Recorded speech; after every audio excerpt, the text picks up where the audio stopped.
still the investigators, the probers are hot on their tracks, especially pieces of evidence that can be collected.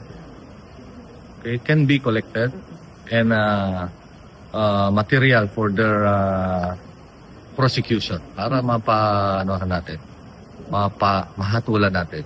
As of now, we are trying to make some arrests, but sinasabi ko nga, we have a good case already. So soon, we'll have to identify all, including the mastermind.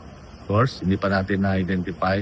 So, what we are looking into right now is we need to establish yung ating motive.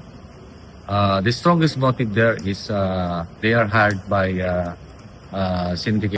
That is the thing that pwede nating mai-draw when nandun pa kasi yung mga investigator natin, nagbibigay ng mga assumptions, hypotheses based on facts and evidence that we have gathered so far.